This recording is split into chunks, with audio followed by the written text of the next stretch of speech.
Awesome. Welcome, everybody. We're so glad to be here with you and share this class with you. I already did. Hi, everyone. Welcome to this show, to this class tonight, the Quick Start Basics for Network Marketers. Number 9 of the 10 core commitments tonight is attend all company conventions. And I already did the intro for y'all, so I won't repeat it for the recording, but I do want to repeat welcoming our new members. And that is Kitty Baker, Mary Warner, Danya Howard, Karen Berg, Michelle Garrett, Teresa Barone, Carrie Jenkins, Stephanie Johnson, Sherry Miller, Steve Redden, and Eric Kessler is also back in too. So welcome everybody, and we went through the sort of the accomplishments already for the new members, but y'all are having great, I've been getting great reports from each of you about the action that you're taking, the new presentations that you're doing. So very, very proud of you. Before we start or go any further, I want to invite you to grab a pen and paper to let you know about what's coming up this week.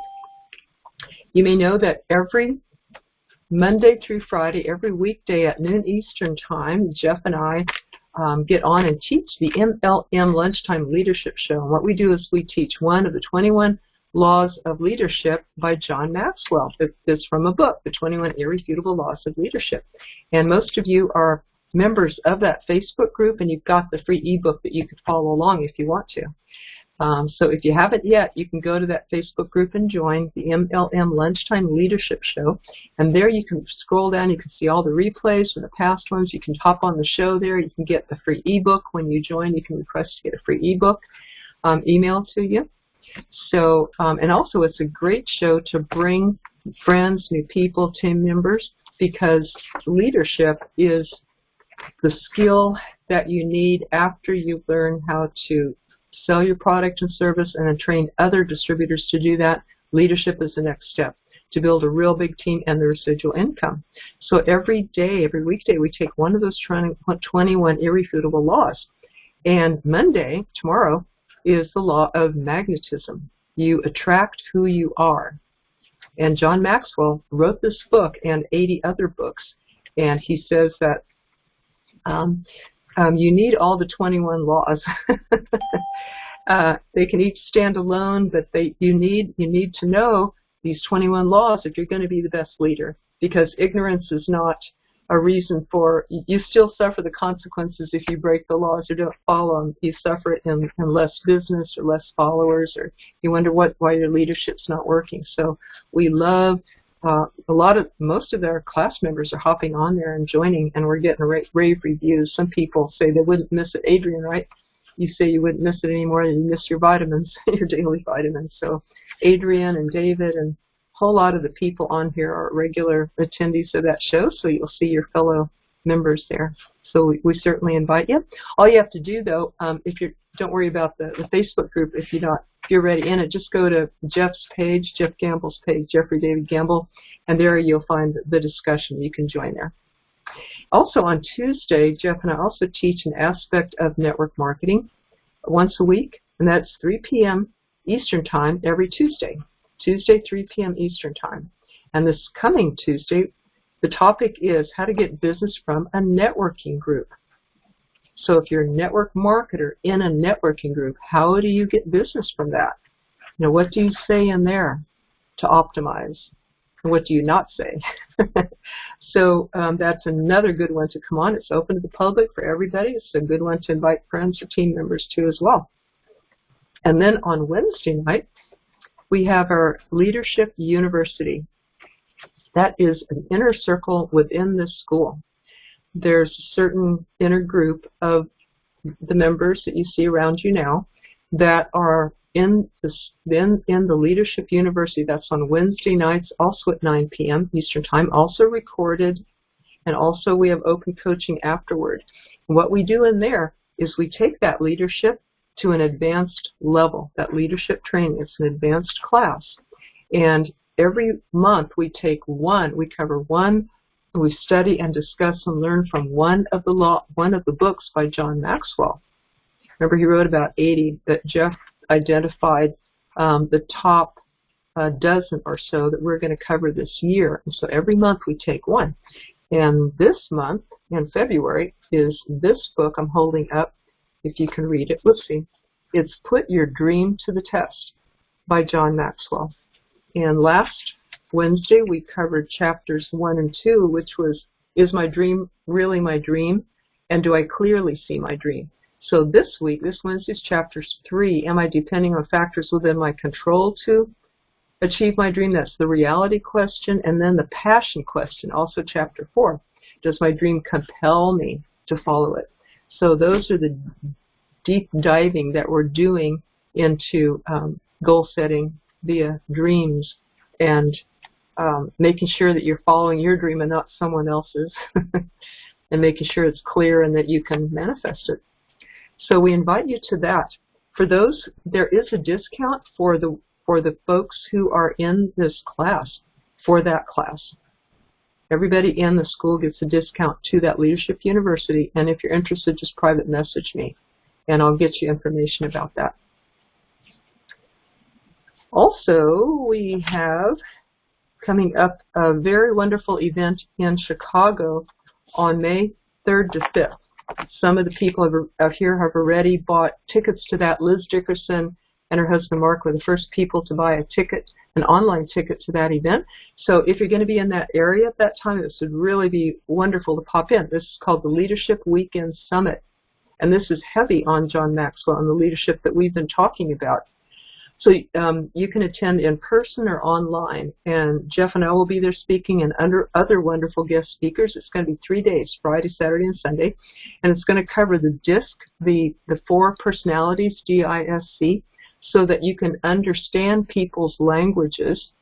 And it's going to cover how to become a top recruiter and really lead people, and how to become a team builder, not just getting people started or signed up. Also, how to become a top influencer of people, and how to become a consistent achiever. So very, very huge on the leadership topics. Tickets, e-tickets, are only $20 a piece, and they come with a PDF that you get in an email to follow along with this, an outline of this, and also it has its own private Facebook group. So we welcome you to join us in person, which would be really, really fun to meet you all. But if not, then through the Facebook group and to join in the live stream. So they're very, very affordable tickets, and I think it will knock your socks off like Jeff always does when he teaches these. This will be the 3rd event that I've gotten to attend and speak at, and I have a little story about that later on for you. So why do we dive deep into these basics, these fundamental 10 core? The 10 core fundamental basics here have been taught for decades in network marketing. The people who've been around for a long time, they know them and they recognize them. I don't know any other where this is taught, though, outside of a company, generically. I don't think this is taught anywhere else in network marketing as a generic class like this. So you guys are in the right place at the right time here.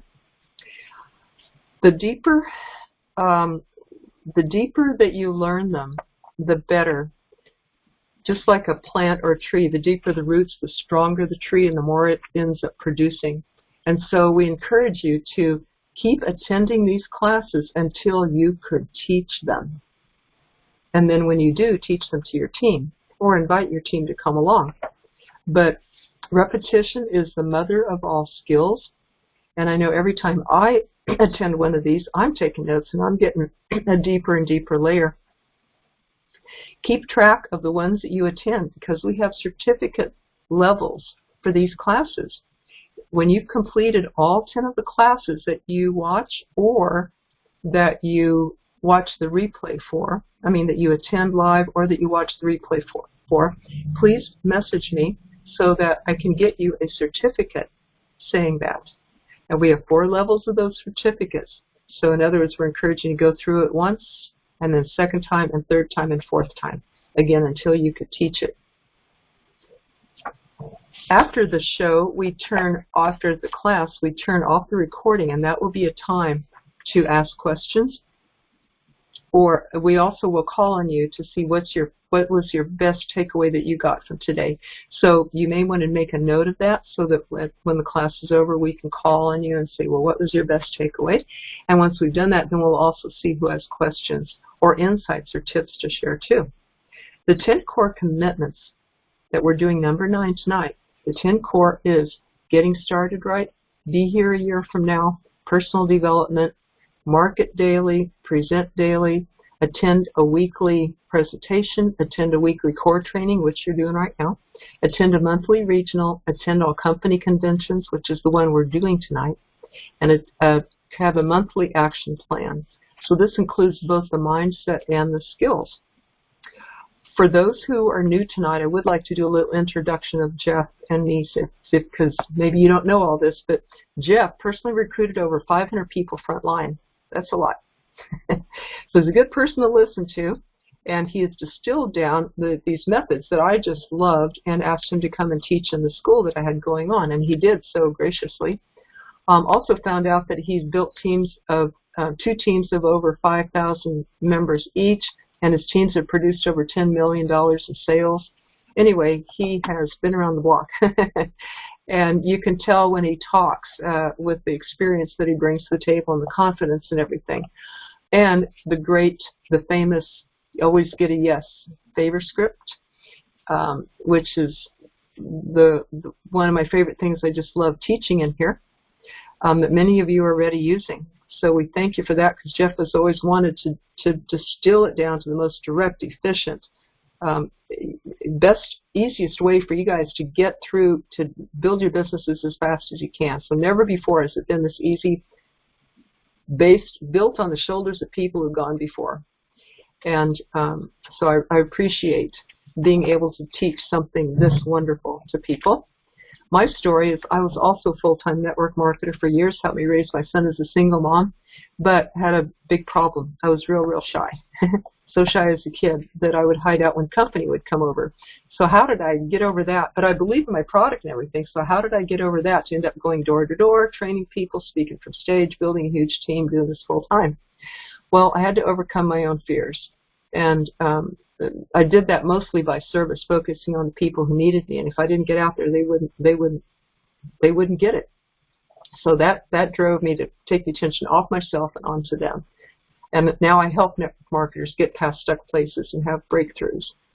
Just did a few coaching sessions with some of you privately this week. So did Jeff. These sessions are available to you if you private message us, and we can. So we do extend private coaching to people too. A lot of them within the school.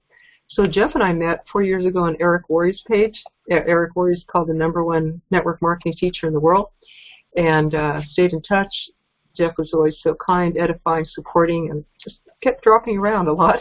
Got to know him. This year, we ended up talking, last year, May, talked for a long time one night, learned about his favor script, realized I had to teach that, asked him to help in the school. He did a lot, and we realized we're going to end up doing the school together, which we are now. So that's, in a real nutshell, our story. And it's totally generic training, so we don't talk about companies or specific products in here, or wear our shirts or anything like that. But this is compatible with your company, everything that we teach. And this is for all levels, starting, long-time people, whether you're moving, whether you're stuck, whether your focus is on the product or business or both. This training helps you to build a team and lay a good foundation and make money. So this class is where you connect with people, interact, have fun along the way, and keeps you on track. Some comments we've been getting is, regardless of experience, there isn't a single person, this profession, and that wouldn't benefit from this class. And so many people have, over and over again, almost more than I can keep up with, have been jumping ranks, signing up people, getting appointments, getting movement whereas before they just weren't able to. So has anyone new jumped on that I haven't welcomed yet? David's on. I think we welcomed everybody. If not, we'll catch you at the end. And in the webinar, I can't see the screen. Eric, can you see the screen now? I hope so. check all your settings. Thank you all for being here. Jeff, I'll turn it over to you now. Okay, can you hear me? Yep. All right, we're going to mute everybody out. Welcome, welcome. Hope everybody's having a great Sunday and a good week. What we're going to do is just run through these 10 core. I'll give you some of my insight. And the main thing to kind of focus on is I was not good at any of these when we started. When I started in the business, it took me 10 years. 10 years of trial and error, 10 years of showing up. And to kind of give you the background, I mean, I was 17 when I saw direct sales. I saw network marketing from my girlfriend's parents. I was at her house, sitting on the couch, watching them do something in the other room. They were kind of bringing out product. Actually, what they did is they brought out 30 brown bags that all were numbered, and they set them on the counter. I kind of saw that out of the corner of my eye. My mom's a school teacher. Her mom was a school teacher, so I thought, okay, this is something with school. And then the door rang about 4:30, and people came to the door and picked stuff up and had a conversation. And over a course of like 4 hours, these bags went out the door. And I finally got up to go to the restroom. I walk in the next room, and her dad's sitting at the table, and he has this like mountain of cash and checks. And he's like doing numbers, you know, doing some accounting work. To which I come back from the restroom, and I'm like, hey, what do your parents do? And she's like, well, they have a business, but they don't want me to tell you about it. So I was nervous. I don't know what neighborhood you grew up in, but I was like, there's something not right with this. I went in the next room, asked them, like, what's going on? And her dad walked me to the garage. To which I thought I'm going to see plants or, you know, a chemistry set, and he opens the door and he says, you see that shelf over there? We're actually distributors for this company. And I was like, oh, okay, how does that work? And I asked how it worked, not because I wanted to do it. I asked how it worked because I'd never heard of anything like that. And he basically said, look, we cut out the middle people. We cut out all the advertising. We are the advertising for this company. We are the reps. And what we do is we market these products and services through a network that we build. And then he kind of broke down the numbers for me and showed me the money. And I don't know why I got it, but I got it. I understood it. I was just like, okay, so based on what you just told me, if this was 10 times the size, you could earn, you know, I mean, he showed me 6 figures in the plan, you know, all the way down to 6 figures. I said, so you could earn 6 figures doing this, but if it was 10 times bigger, you could earn $1 million doing this? He's like, yeah. I said, are there people who have done that? He's like, yeah. I'm like, are there people who have done that in Indiana, which is where I was from? He's like, yes. I'm like, and you know these people? And he's like, yeah. So basically what I had narrowed down in basically 30 seconds was I wanted to go meet them. So I actually asked him if I could go to the meeting to see these and meet these people. I went to the first meeting, and they described at the very beginning the cash flow quadrant. And for those of you who have never heard about the cash flow quadrant, Robert Kiyosaki said basically there's 4 ways to earn money. Way number 1 is go get a job. And that's all I had ever heard growing up. My mom's a school teacher. My dad's a college professor. So go to school, get good grades. You get good grades so you can get into a good college. You pick a degree, and you work for somebody the rest of your life and complain about it. I mean, that was basically what I heard to go do. You know, you play the corporate game. You play the politics game. You play the beg for a raise game. And if you've done any of that, you know exactly what I'm talking about. And I was never really interested in doing it. Like, I remember being 12 or 13, like, looking around at what everybody was doing, and I was like, none of this looks good. The only person that I had ever met that kind of I liked the lifestyle they had was my uncle. My uncle owned his own business. I didn't know what business he owned, but I knew he owned a business, and he was able to travel, and he was able to go buy things that he liked. And do things different. He just did things differently. You know, they had a ranch, and, you know, they had horses, and they had time to go do stuff with their kids. And I was just like, I don't know what he does, but that's what I want to do. I want to be in business for myself. So eventually, through this talk, when I first saw this, they went through, you know, the employee, and then they went down to self-employed. And they said, you know, the self-employed person works twice as hard for the same amount or less money, and I had been in that situation. You know, you go get a lawnmower and you try to mow lawns, or, you know, you try to do something on your own, and I had done that. And eventually they said basically 95% of the people end up on this left side of this quadrant, either employed or self-employed, but there's a very few that basically figure out how to build a business and figure out how to leverage what's going on. And the J. Paul Getty saying, I would rather have 1% of 100 people's effort than 100% of my own. I heard that over and over and over again as I attended these meetings. I never understood it. because I was always basically one of the 100 that was working. I didn't understand the idea of hiring and managing and that kind of thing. And they said, you know, if you can get over to this business side and you can recruit and build something, eventually you can have the leverage to not be able to show up, because you can build in management, you can build in leadership, where you can go do other things and still have the money. And I was like, okay, that sounds much better. How do you do that? And I was like, where do you get the information to do this? And they said, well, you're going to get most of the information to do this doing it, which I was like, okay, that sort of makes sense, like apprentice style. And I was like, okay, I'd never heard the word mentor before in school, or coach, you know, other than a football coach, but never a business coach. So I ran out and tried to do it. Here was my start to network marketing. They said make a list. I wrote down everybody I knew. Half the people on my list were not of age to join the business. So that's where I was starting. This was 1993. It was a little while ago. There was no such thing as there was cell phones. They had the bag phone at that time. If you remember the bag phone in the car, that was awesome. That big thing that we lugged around. But basically it was all home phone. You called the person. You said, hey, I was taught the curiosity approach. Do you guys remember that? You know, don't tell them what it is. Just tell them you have something important you need to talk to them about, to get together with. So I set up these appointments, and I went out and I drew out this plan. They said, go to the meeting, memorize the plan, and go out and share it with people. And I was like, okay, that sort of makes sense, I guess. There was no real training on what to say up front. There was no real training on what to close, you know, where we were going with this. They said, just go over, show it to them. And if they want more information, give them the information. And if they want more information than that, bring them to the event. That was the training. They said, do that as many times as you can. So the first year I did that about 300 times. Most of the people were amazed that I was able to get in front of that many people, but understand most of the people that I was getting in front of were people my age, 17, 18, still in school, didn't have a job, didn't have a car, didn't have any business experience. Most of them were like, well, my parents told me to go to school and get good grades, and I was supposed to go to college, and, you know, it's all going to work out for me. Unfortunately now with Facebook, I can see how well that worked out for everybody, and it didn't work out real well. There's a couple people who did really well, but most of them became what I would call a super professional. They didn't just get the first 4 years. They got the next 4 years and then some more training, and they're in debt, basically still paying it off, you know, in their 40s. So how do you do this? It was a completely different mindset than just showing up to work. And there's three kind of main things that you kind of have to think differently. The first one is you have to think like a business owner. And the easiest way to say this as a business owner is you're 100% responsible for everything that happens.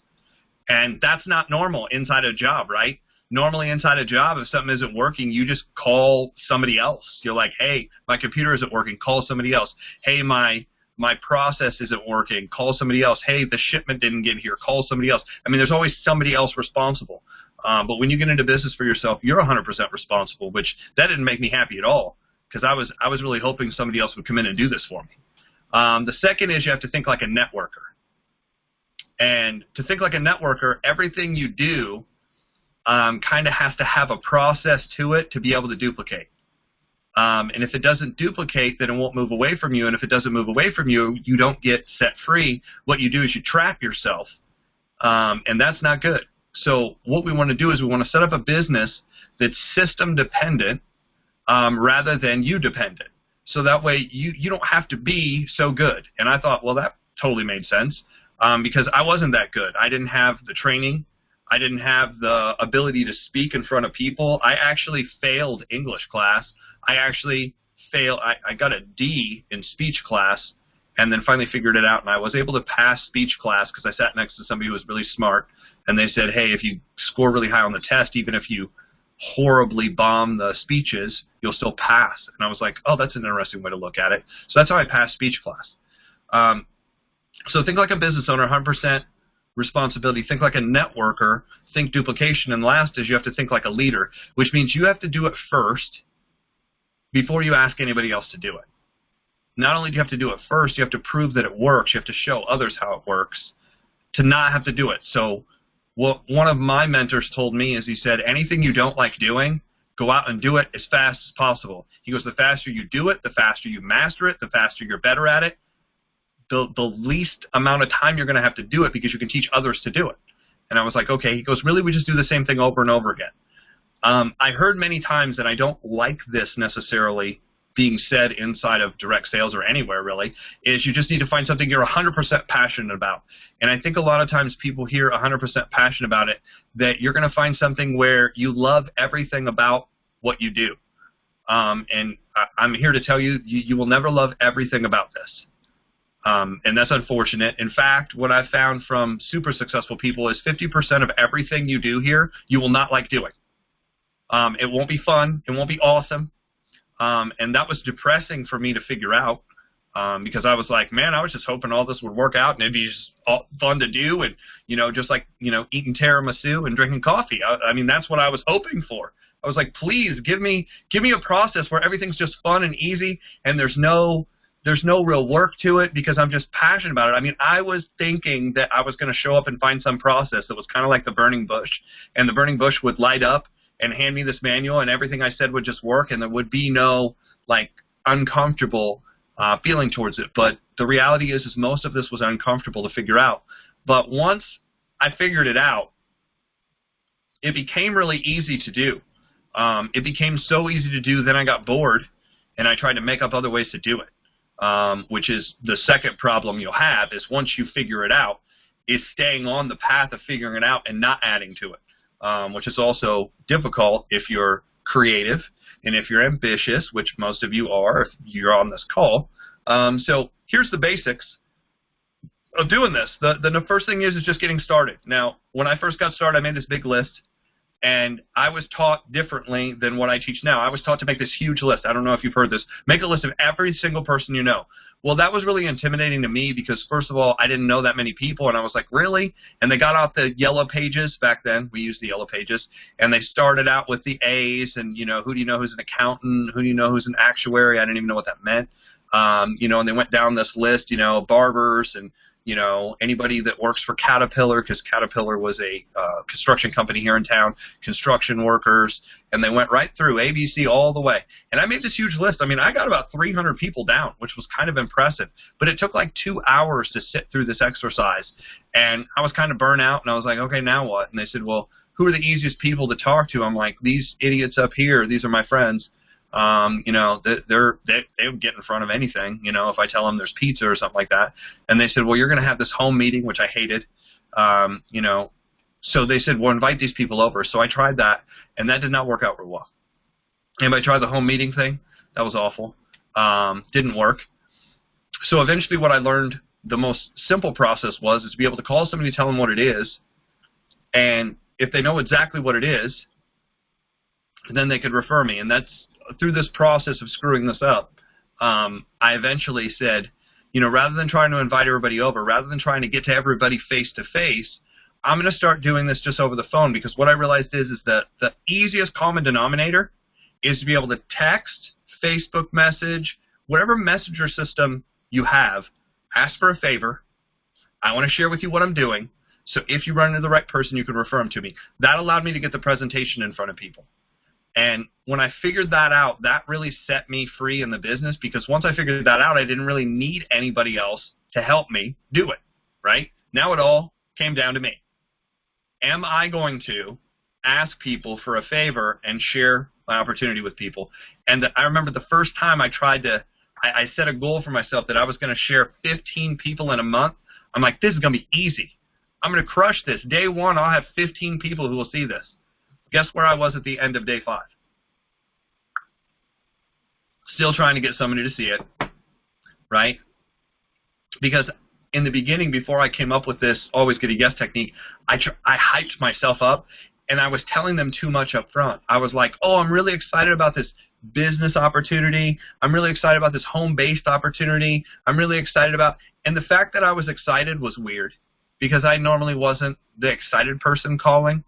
If I was excited, it usually involved the police, and I say that this way. I was a skateboarder growing up, and the police like to harass skateboarders, and skateboarders like to break into places you're not supposed to skateboard, basically, fences and stuff. We weren't breaking into buildings, but we were getting into parking lots and doing things we weren't supposed to. So that was exciting. And my parents got called. So that's how I was known. That's why this was so hard for me, because I had this reputation of getting in trouble. And if you have a reputation of getting in trouble and then you call the parents of the kids that you got in trouble with and said, hey, I want to show you an opportunity, the trust factor was like negative 500.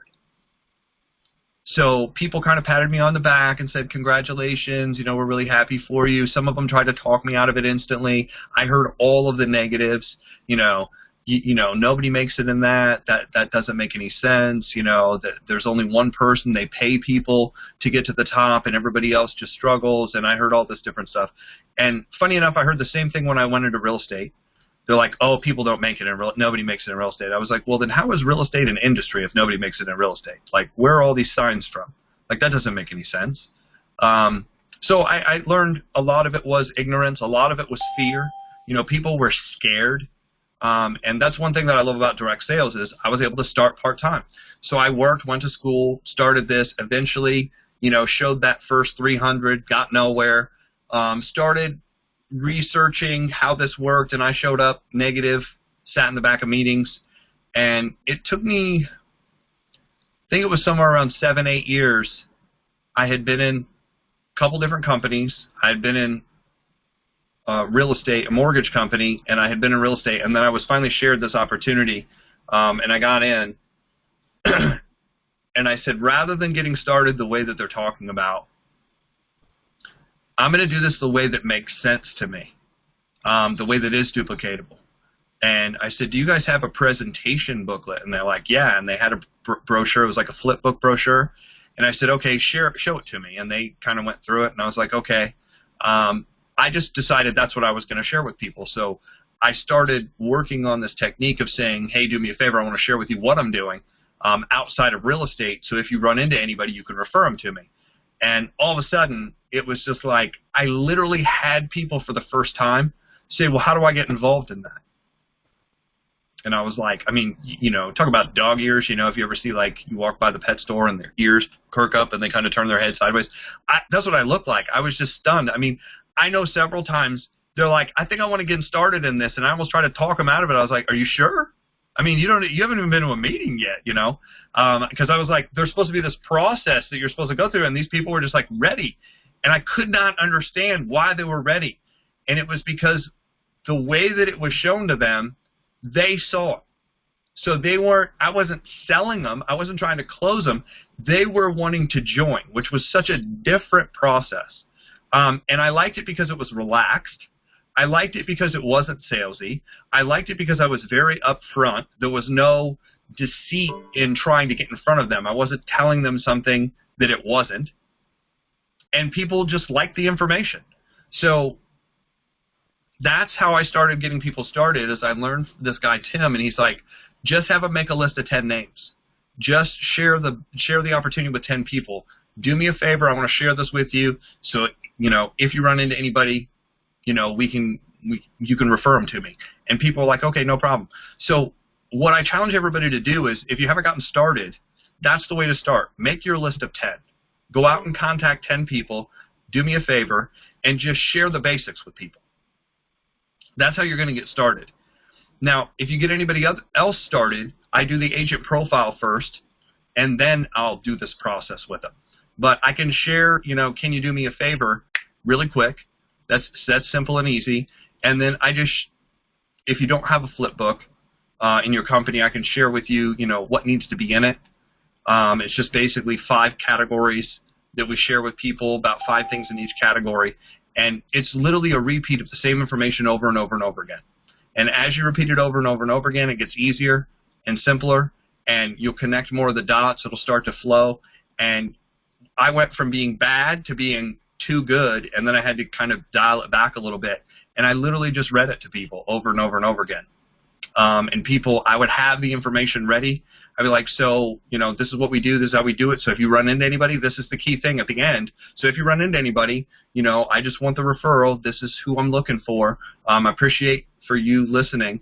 And if you want any more information, would you like any more information? I just have another question for you. Would you like any more information on the product, service, and or the company?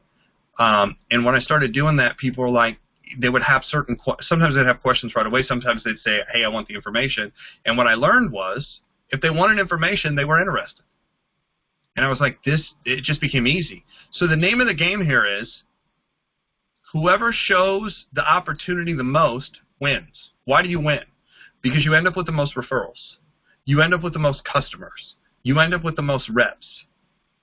Stop trying to get people in and start getting really good at presenting what you do. If you get really good at presenting what you do and you present to enough people, rather than trying to force any one person to sign up, you'll have people actually tell you they want to join you, which is, it'll freak you out the first time. It really will. Because, I mean, going from my family who was trying to talk me out of it, going from my friends, parents who were trying to say it was awful and this was the most horrible thing I'd ever decided to do and I just need to shut this down and go to school instead and, just go into debt for 50, 60 grand like everybody else and hope and pray I can get a job too. I was just amazed when this worked so easily. And then this was the funny part, is people on my team started questioning what I was doing. They're like, well, aren't you just sending them a video? I'm like, no. Well, aren't you just getting them on the team call? No. So what are you doing? I'm taking this brochure and I'll call them and I'll tell them what it is, and then if they want to get together, then I get together. I'll maybe draw something out, or then I'll get them on the call or with somebody. They're like, well, that means I have to. That means I have to talk. That means I have to learn something. Yeah. And most people avoided that work. Most people didn't like it. Most people were like, oh no, that's not what so-and-so said to do, and this, that, and the other thing. But as over the course of the year, I went from 1, 2, 3 people in to 10 people in to 25 people in, and the room started growing. My upline in this first company that I did this with, my upline was arguing with me for the first 6 months. Then I passed him. And when I passed him, he started asking different questions. Those questions became, now how exactly are you doing this? Instead of why, or you should do it another way, or I'm still handing out magazines, I'm still handing out DVDs, I'm still sending people to websites. I'm like, this is what you need to do. And I went with him probably a dozen, maybe 2 dozen times, and he started sharing it, and all of a sudden he started recruiting people. And then I showed him not only how to recruit people, but this was really cool, I showed him how to recruit multiple people in the same day. So I'm going to give you like the course of 30 days. Let's say over the course of 30 days you show 20 people total. Most people are not going to jump on an opportunity right away, right? Just like most people don't sign up for anything right away. They hear about it. They might need to hear about it again. And I'm talking about things like a concert, or if you told a group of people that you're going to go on a trip, or that you're organizing a church weekend, right? You tell people about it and they're like, oh, that's interesting. I want more information on it. And then they get more information, and then they read about it, and then they find out their friend has joined it. And then they're like, okay, let me check my calendar, let me check with my husband, let me check with my wife, let me check the kid's schedule, right? This is what really happens. And then they'll come back and make a decision usually. I realize people do the same thing in business, is they'll hear about it right off the bat, and they're like, yeah, this sounds good. So over the course of the month I get, timing's not good right now, okay, I'll refer you. That, to me, okay, I'll refer you, this sounds good, but it's just not for me. That's a good person, because I might be able to come back to them in 30 days, and 60 days, and 90 days, and because it's been working, they always ask, watch this, they always ask, well, how's that thing working for you? If you can show them these people got in, here's the check, they're like, you're the first person. I've had people point at me, you're the first person I've ever seen make one of these work and make money. I want to do it with you because you're the first person who's proved to me that it works. So I'll go through the month, show 20. First person says no. Second person says no. And they don't say no, right? Have you ever had the people that don't say no? They say, well, they don't say yes, they don't say no, they don't say maybe, well, would you like some more information? and they come up with some weird thing, time and, my job and this. Okay, next. And you have to be good at just moving to the next person. And I move to the next person, they say it's not right now. And I move to the next person, they say I just got a job. And I move to the next person, they say I might lose my job. And I go all the way through the 20. Let's say on number 19, 19 says, I'm ready. Like, so-and-so told me about this 2 years ago.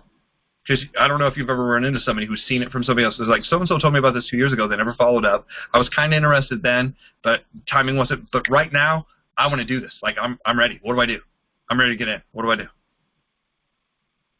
Most people will forget about the other 18 people they showed and just, like, complete focus on this person and sign this person up. What I learned to do was, I'll sign this person up, but I use this application. I would always fill out, most of the time they have online.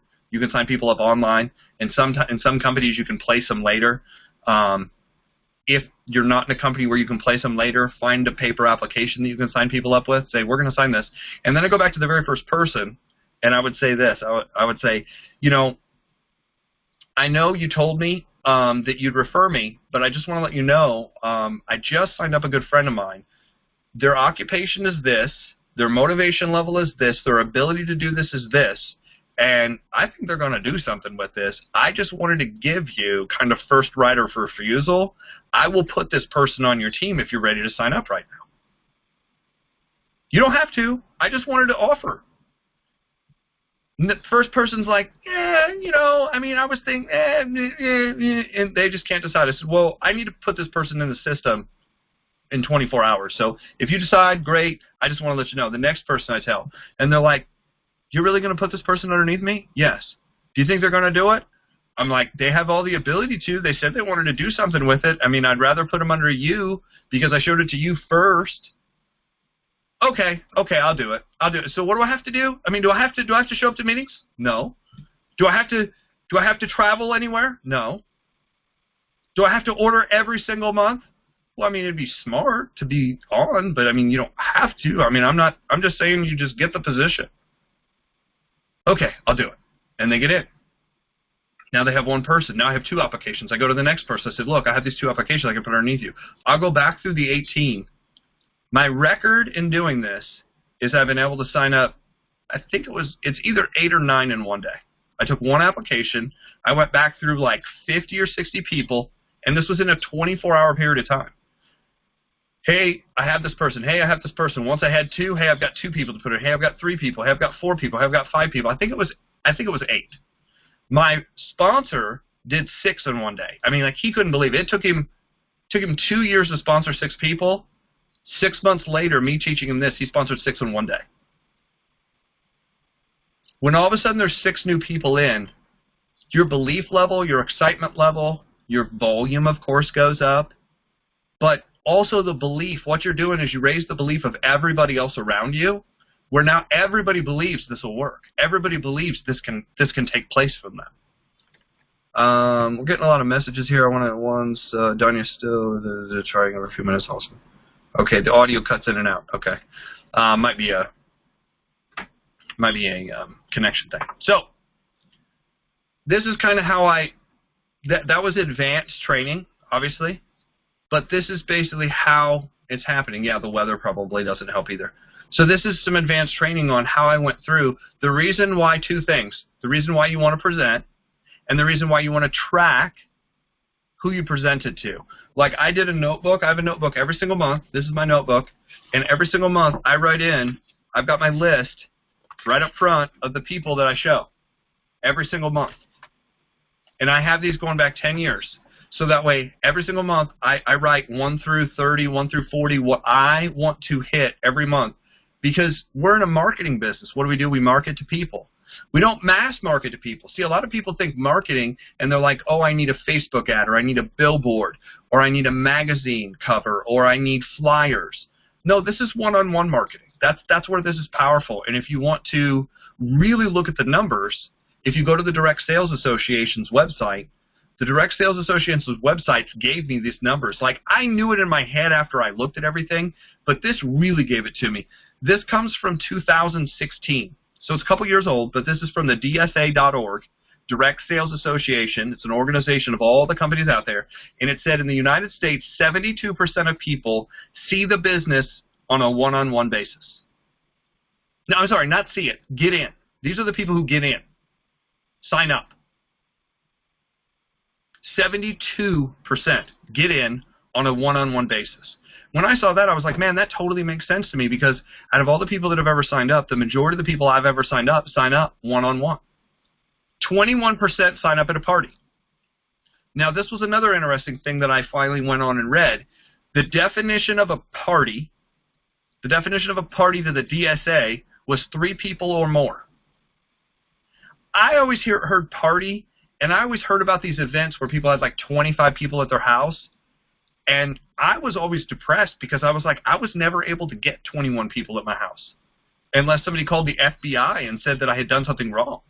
Then my house would be surrounded with 21 people. Like, I just didn't have that kind of pool. I didn't have that friend base. So I was like, I was never successful. When I heard 3 people or more, here's what I started learning. Every time I went out and recruited 3 people, I was then able to get somebody who got in front of 3 people. And then it started duplicating like that. I would sponsor 3 people. One of them said they'd get started and didn't. One of them said they'd get started, I never heard from again. And one of them said they get started, and I got in front of 3 new people, and I was able to recruit another one. That's kind of how it really worked. 7% of people said they have no idea how they got in. I'll tell you exactly where those 7% came from. Is you're one person away from your next level, and you call grandma, you look at the goldfish, you look at your golden retriever, and you're like, guess what? You're in. You know, there's golden retrievers in the business right now underneath somebody's social security number. I don't know how that worked out, but they're in. Goldfish, grandmothers, their kids are signed up. I've seen it happen. They hit levels. You know, it's their best friend. Their best friend, they're like, shut up. I don't even care. You don't have to know what it is. You owe me one because of this thing that happened a long time ago. Give me your social and your birthday. And they're in. I did that to my mom. I was like, Mom, doing one of those things. Give me your social security number. She's like, oh, my God, what am I getting in? I'm like, don't worry. I'm paying for it. She's like, okay. Now, what's interesting is if you go outside the United States, so for those of you outside the United States, for those of you who know people outside the United States, when you recruit people outside of the U.S., the numbers go up even more, 80% one-on-one. 80% of people join one-on-one. And I think that makes sense because if you go outside the country, sometimes if you get into a rural area, if you go to Peru, people don't live as close together, right? So you got to go one-on-one. 18% at a party and 2% have no idea how they got in. So that proved to me the one-on-one process, that's how this business expands. It seems slow. It seems hard. It seems like that wouldn't be the right way to do it. But I'm telling you, that's the right way to do it. The key is putting in the hard work up front and being able to get it in front of people the right way. Because if you just spam people, what happens? Has anybody spammed people the wrong way? Just send out a bunch of text messages and you get all this crazy, you know, don't send that crap to me again, or you get blocked by somebody, or you get told, hey, somebody broke into your account, you know, somebody hacked your account. I got told that. Somebody hacked your account. They just sent me a bunch of website stuff. Can someone refer you? Think about this. Can somebody refer you a customer or a rep if they don't know what you do? No, they can't. So you have to tell them exactly what it is. You have to. That's the only way. So if you made a list of 50 to 100 people, imagine if those 50 to 100 people, you didn't get them in, but you were able to tell each one of them exactly what you do, what you market, what the benefits are, and how to refer you. Hey, if you run into somebody, I'd love to talk to them. Think about that base of people, and then the next question is how do you go from there? And Beth and I were talking. That's what we want to talk about Tuesday. I'll kind of hit on it right here. How do you go after your friends and family? Who do you go to? You know, a lot of people say, well, you're just going to meet people. Well, that's really weird, right? You're walking around Walmart and Target hunting people. You're at the gas station hunting people. I mean, it's really awkward in those situations. And here's the thing. I found it's easy to do that once you learn how to do leads. It's actually the opposite of what most people would think. If I teach somebody leads, then that part becomes easy because you're so used to talking to people you don't know. Then when you do run into somebody you don't know in a situation, you can kind of build the rapport really fast. So I suggest leads. We're going to talk about networking groups to go to. Networking groups take time and they take money. And I'm not against that, but I'm telling you, leads are even faster. And this isn't the time to go completely into leads, but leads basically make this business run after friends and family. And the good part is, for those of you who have struggled up until now to find the right people, everybody you want to find, everybody you want to bring in as fast as you want to go, leads would be the common denominator that would allow anybody anywhere to succeed at any pace they want to go. It now becomes where you're getting your leads from and the process you're taking them through. Because here's the thing, there are people who are signing up for information about home-based businesses every single day. There's people signing up to work at home every single day. And no, they might not be looking exactly for your business, but they're looking for something. And the fact that they're looking for something is better than you randomly pitching this to the grocery store attendant, right? Because the person who's looking for something might be like, hey, this isn't for me, but I'm not against you telling me about it because I'm looking. It's just such a different group of people to talk to. So, just because of time, I don't want to take up any more time to go into, Beth already went over the rest of the 10 core about, sticking in for a year and personal development. Marketing every day, because we've talked a little bit about this. I thought this was more of an important subject to kind of go over of like where you're going with people. Getting started is probably the number one thing. The hardest thing is just sticking with it, getting to the next person, presenting to somebody new. For those of you who are kind of stuck and you really haven't gone, most of us have really not gone through our warm market. Most of us really haven't sat down and done the real list. And what I mean by the real list is every single person on your Facebook page, even the people that you kind of sort of don't know. Or, the weird thing is you just haven't talked to them in a year or 2 years or maybe a century. You haven't talked to them in a long time and you don't know how to bring it up. I'm guilty. Oh, I haven't talked to you forever. Now you have 3 kids, 2 grandkids, a dog, a cat, you've moved, you speak another language. How do I even bring this up to you? Well, the first thing you do is break the ice, right? You have to go back and say, hey, we haven't talked forever. So, what I do is I point out whatever I feel bad about. Hey, I haven't talked to you forever. You have all this stuff that's happened in your life. How are things going? What's going on? You always reconnect with people first.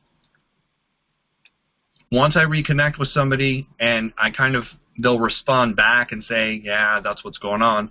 Then I move to the second step of, I did want to ask you something, but I didn't want to ask you before we caught up. And if they give me permission at that point, oh, no, it's good, because typically what do? They apologize too. They apologize and say, oh, I should have reached out to you, And then I say, well, I'm working on this new thing. Just wanted to share it with you because you live in California and I'm in Indiana, or you live in Florida and I'm in Indiana, and I'm going to share it with you because we're looking for people there. So I make their location the reason why I'm talking to them. Does that make it easy for you? Now it makes it simple for you to contact them. The reason I'm talking to you is because our company is expanding there, and the company's looking for people. And I'm one of the reps. I can look for people all over the country. I just wanted to share with you what I do, so if you ran into the right person, you could refer them to me. That makes sense? So now you can look through your Facebook feed and be like, oh, that person's in Florida. It'd be cool to have business in Florida. Oh, that person's in Texas. That'd be cool to have business in Texas or New York or Connecticut or wherever else. Wouldn't it be nice to have business in a warm state when it's freezing cold in the Midwest? So, with that, you then present every day. Once you learn the presentation, guys, that's the hardest part, mastering that presentation. Mastering that presentation and being able to just present over and over and over. Once you learn that, it becomes, you don't like everything, but it becomes easy to do because now it's simply about making yourself present to a new person. I present sometimes when here's the thing, if you can present when you don't feel good, if you can present when you don't want to, if you can present when you're down, if you can present when bad things happen, that's where I broke through. And what I mean by breakthrough, that's where I passed everybody. Because what I realized is when everybody else, when it was cold out, everybody else stayed home, nobody presented. I presented anyway. When it was super hot out and people were like, it's the hottest day of the year, nobody wants to go outside, that's when I went to Starbucks and I got on the phone and I realized people were at home and I was able to present. I presented late at night. There was a time when I got up early in the morning. People would try to get me up at like 5 a.m. to meet them at 6 o'clock for Starbucks. Now I won't do that. I'd be like, you have a lunch break sometime, we'll talk then. I afforded myself not to have to do certain things. So the rest of it's all about showing up, and then the last thing is the map, the massive action plan. The massive action plan is just tracking this stuff, and we're going to teach you that. So I'm going to basically turn this back over to Bess and get her thoughts because she's got something really good for the second half. Right. Thank you, Jeff. Am I unmuted? Yeah, okay. Want to welcome Becky and Adrienne who popped on. Welcome, you guys. And I just love that many of you are here on video tonight. Some of you don't have your video on. That's cool. Sometimes we have a bad hair day or something like that, or our house isn't cleaned or something, so it's cool. But I do love the people who turn the video on so we can see you. And we have what Jeff mentioned about the script, the Always Get ES script, and about the 10-minute presentation. That is all in your Always Get ES book. That book link is in every email, and it's at the top of the Facebook group posts there. And that doing the 10-minute presentation, that allows you to do that before you do a video, instead of doing a video as the first presentation per person, because we found that 80% of people don't watch the video, and so you connect with them, you get their attention, and it's immediate, and they get to know, like, and trust you, and there's a whole bunch of reasons that we do the 10-minute presentation instead of a video first. If they want more information after that, for example, after the 10-minute presentation, you can say, now that you know what I do, might you give me a referral, or do you have an interest in the product or the business, or both? And from there, you know where to direct them to a video, to a 3-way call, to a meeting, and so on. So that's all in your Always Get ES book, all those directions. And we have 3 requests for leads right here. So I want to let you know that there already is a video on how to talk to leads. And that is in every email too. So just scroll down a little bit in every email that I send out, and you'll see the link for both how to talk to leads and a PDF about that. So that has already, that's a tool, 2 tools you can open and use anytime. And in addition to that, I'm going to see if we might be able, if Jeff is the expert about that. I'm not good at leads. I haven't done leads myself, but I almost want to join a company and do it, hearing all this cool stuff. I'll tell you, I didn't do leads when I was in a company, but this makes me want to do it. But I'm dedicated to being a generic coach and coaching people and having breakthroughs on it. So that's my calling. That's what I do. I won't be in a company, but the leads training, we might be able to bring even more to the leads. I'll check on that and see if when Jeff gets back, we can ask him if maybe that could even be part of these Sunday night classes sometime. Okay. Jeff, now that you're back, have a question. And that was Brandy, by the way, Jeff's fiance, who just took the chair and left. I didn't finish talking in time to say hello to her. So hi, Brandy, if you're still around. We love your input too. So Jeff, 3 people are voting for leads, information about leads. I told them where your video is and also your PDF is. It's in every email that I send out. Do you think that that could be part of our Sunday night trainings at some point? It's actually more of an advanced thing.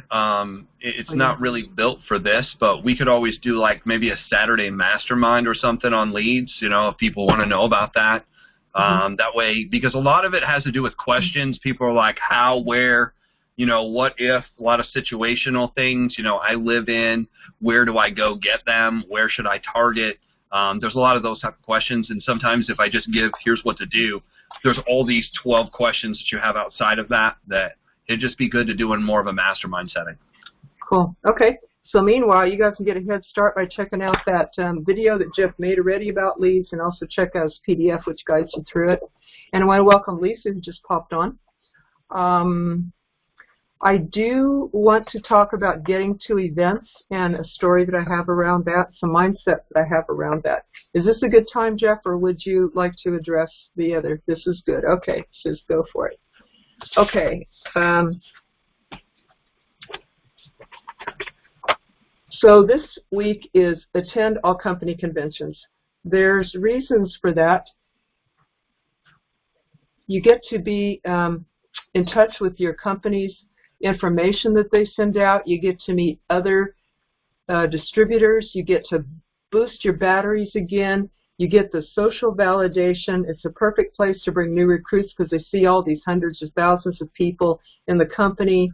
It's very, very powerful boost for your battery and your information and connecting with your company. You are a changed person when you go to these. People come away from events different. There's something about being there physically versus tuning, not going or tuning in by phone or even online ticket. You just get changed from getting out of your environment and getting there, getting soaked into the environment of your company and other fellow distributors, and all the energy, all the belief, all the validation. I know that people have come away from events like these and suddenly burst their business. They come back, and if they put it into action right away, not just think about it or delay, but if they really put it into action right away. I know one of your fellow club members went with me to Eric Worre's Go Pro event, heard Holton Buggs speak there about the idea about sort of a call upon call, bringing people into the call and then going away and getting more people, bringing them into a call and doing that all day long. And he did that for weeks, actually. So this person did that. One of our club members did that on New Year's Day. I think we attended the event in December. New Year's Day, she put that into action. Didn't even tell me. It just told me, came back and said, well, I've got 9 new recruits from doing that one day of using this method. So people come away there with energy. They're different than before and after. Those are perfect to tell your distributors your experience there and to report, encourage them to come, encourage them to bring people. You could have contests to where they, the most people who get to an event, we will have an award for them or reward for them, or everybody who comes, we're going to have a special luncheon together, or everybody who comes, we're going to have a special meeting, and somebody from the office staff is going to come and speak to us. You can bring people. You can have contests for whoever brings the most people there. You can have contests for who gets the first plane ticket, the first buys their first ticket or group of tickets for their team. Even at that event, they usually sell tickets for the next one so that you can give awards for the people, the first people who do that. So there's a whole lot of advantages. And did you know that for every person you bring to an event like that, you make $1,000? Eventually, maybe during the year or whatever. But every person you can get, on your team to that event, you make $1,000. And that is what research has shown. The average. Eric Worre reported that research. So that is why this is called the greatest money-making skill in network marketing, is getting people to events. And not just telling, but promoting. In other words, the best way I know to promote is to tell stories. Tell your own story of where your business was before the event and after, how you were before and after, how you changed from going there. And you always speak about what's in it for the person. You always say, no, let's not just get to the event, but this is what's waiting for you. The social validation, the energy, the fun, the teamwork. Speak to all 4 personalities, too. There's going to be information there, for the person who likes that. There's going to be fun there for the person who likes that, and parties, and, maybe some dancing and some meals and teamwork and people. And then there's going to be really powerful business ideas for the people who like that, the more ambitious people. And you're going to learn all these skills and relationships for those people. So you always speak about what's in it for them, and you tell stories of past events. Collect stories, you guys, when you go, and collect them on your calls, collect them from other people so you can tell your team. So that is why to get to events. I'm just going to tell on myself about when I almost pooped out from getting to an event, and that was the last. Jeff and Brandy, who you just saw pop in here for a minute, they are partners in business and in life. They are engaged to be married this year. They got engaged over Christmas, but they've been together for several years now, and they're just an incredible team. They put on these events, quarterly events, around the country with My Leadership Network, which is their company, teaching leadership, John Maxwell, and other leadership to entrepreneurs, especially network marketers. So our most recent one was in October, and then just lastly, the one in January. And I was supposed to attend. I was supposed to speak. And I was tempted to do it virtually or digitally instead of go in person, because I had had a very intense month. My little dog, who you may have seen, a lot of people saw in the videos, he was very much a part of my life, part of our marketing, part of the videos. He had been with me for 14 years. He was my best little friend, my shadow part of me. And we were very, very close. Well, he passed away in January. And it was after a week of illness and cleaning up a lot of messes around the house, and a week of research and worry and tending to him and treating him, and vet visits, and a lot of extra expense and very little sleep and very bad weather, which kind of prohibited me driving, and it was more expensive since I was thinking of flying at the last minute. So I just said, maybe this is all a message. Maybe this is all a sign that I should just speak digitally or by video instead of trying to come out. And then Jeff and Brandy didn't pressure me or anything, but they just said, we really want you here, and it's really different if you do it that way than if you really show up.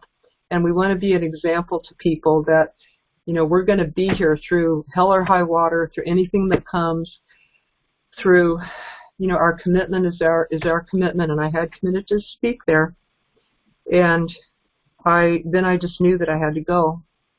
So I said, okay, I'll be there, and had planned to drive, but then the weather just kept discouraging me. I just quickly booked a flight once I found that the flight would, pretty sure be safe, and made it there, and kind of embarrassed to say that I almost pooped out or kind of wanted to poop out, but my teammates, Brandy and Jeff and I, we're a team in the school, and they helped me, with support and love and encouragement, and so thanks to them, I did get there. And Jeff even said, maybe we should fly out and drive you in or something. I said, well, heck, I could just fly in, but they were willing to go the extra mile, and I know that I needed to as well. So I got there, and it was about 10 times worth my while. It was spectacular. The event itself I got so much from, and there was a fellow that I met there that gave me a financial tip that may be worth thousands or millions to me down the road possibly. So I thought, well, that paid for the plane ticket. But also, what I got was just hanging out with Jeff and Brandy. They were kind enough to have me be a guest in their home, and I got to move with these guys for days. We were just moving together through the event, and then through appointments and luncheons and calls that we would do and classes we would teach, and I got to be in their presence and see these passionate, really involved, really super high energy entrepreneurs moving through their day, and I got to be part of it. And I had so much fun, I just didn't want to leave. I didn't have a doggy to get home to anymore, so a little more free. but it was just astounding what I got, and the last time I went to.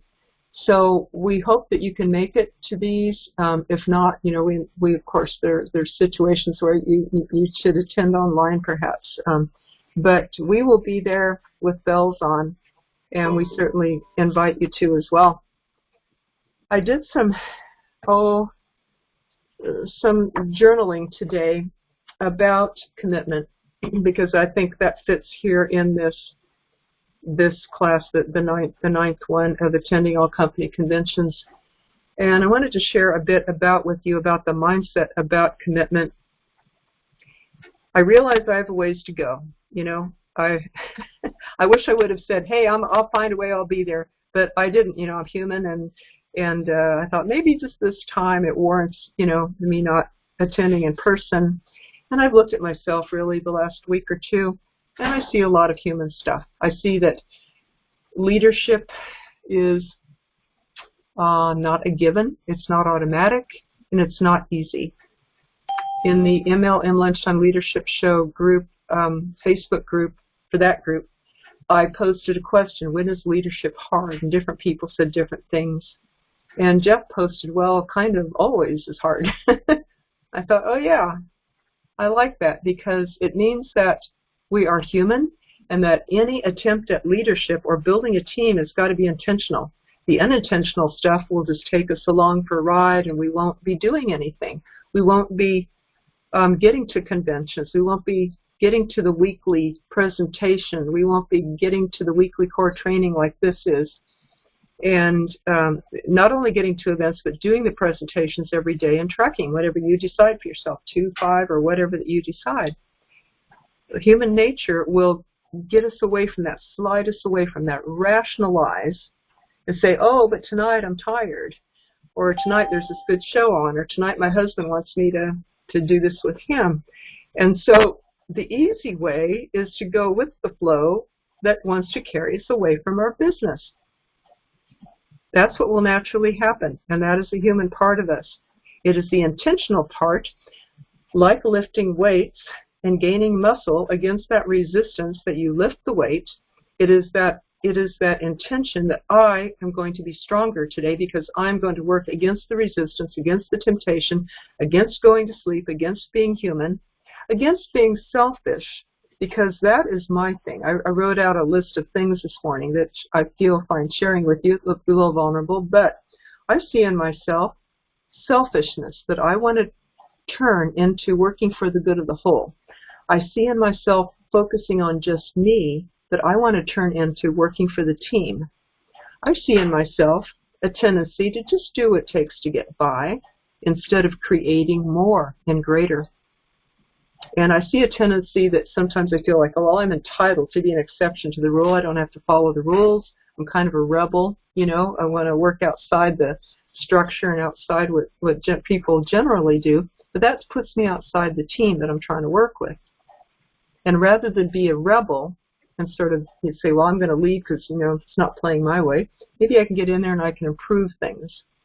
So rather than isolate and be apart from the world, I can join the family of man.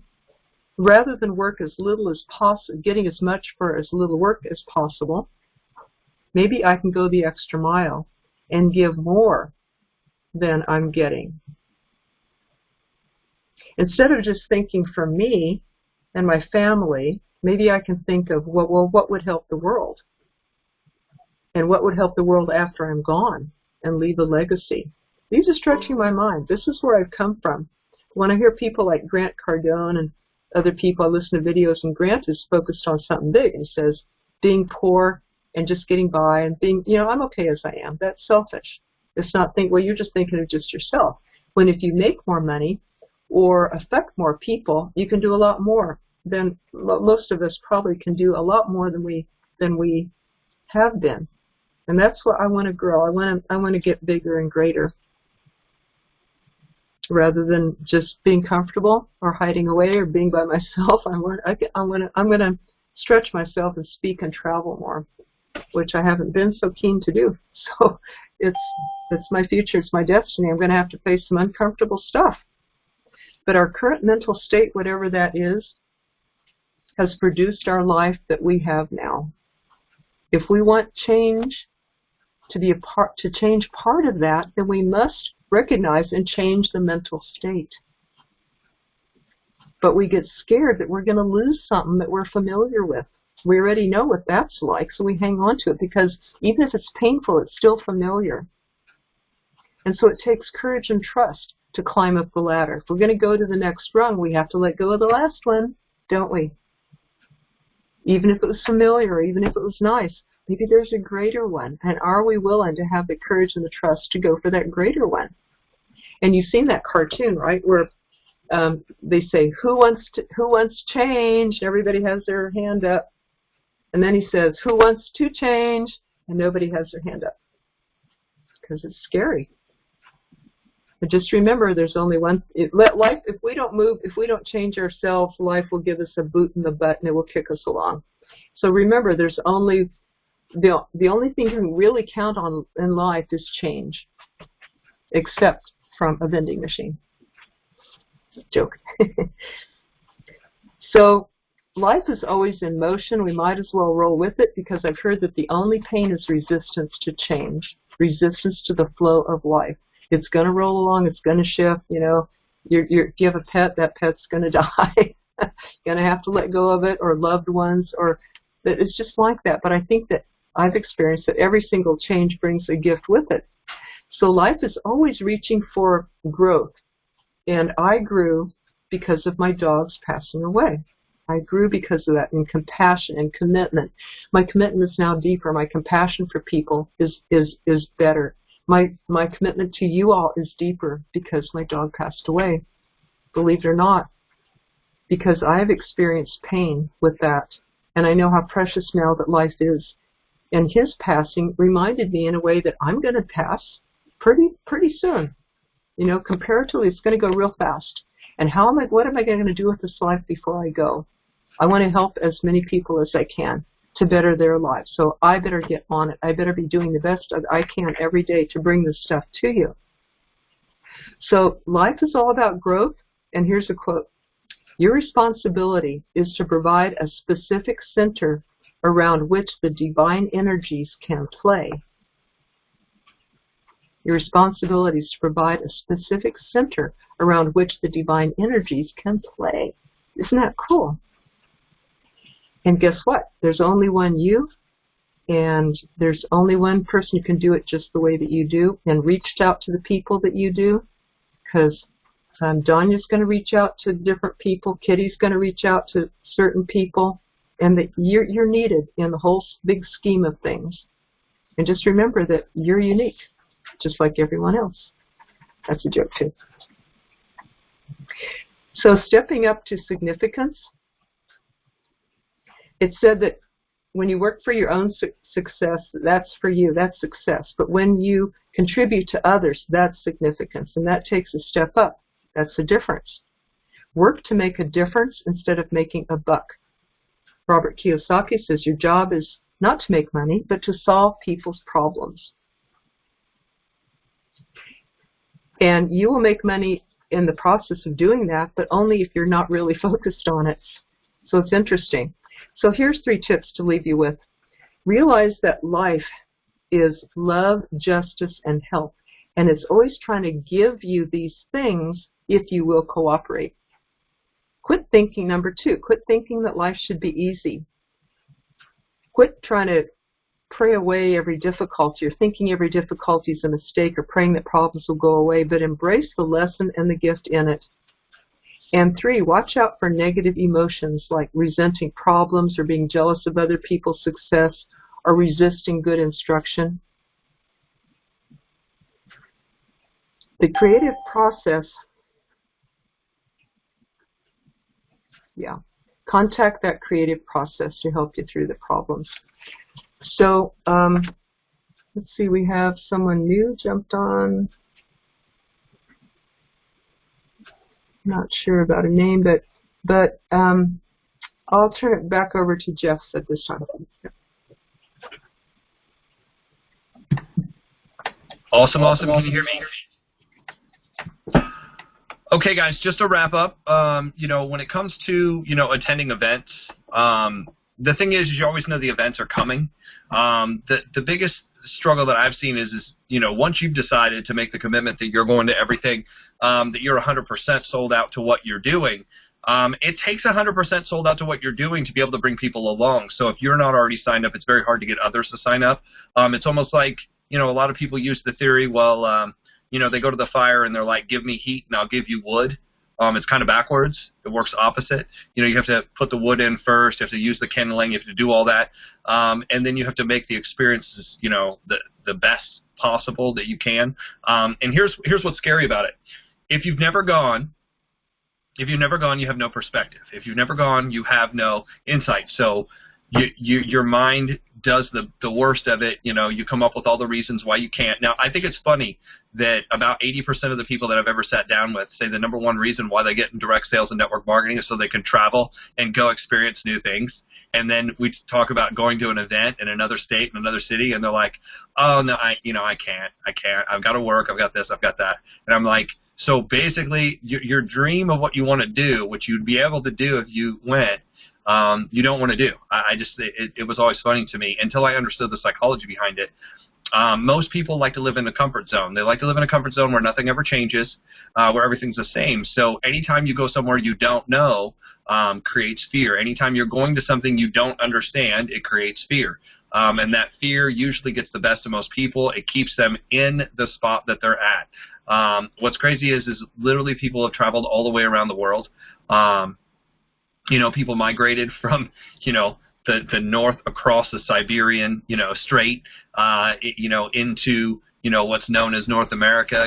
People traveled by boat across the world, and here we are, being able to fly in a plane, fly in a, stay inside of a franchise-based hotel, which we know, and then it comes down to the money, and oh, I didn't plan, I didn't know, and so many of us have spent money that we didn't have on things that we don't really care about to impress people we don't like.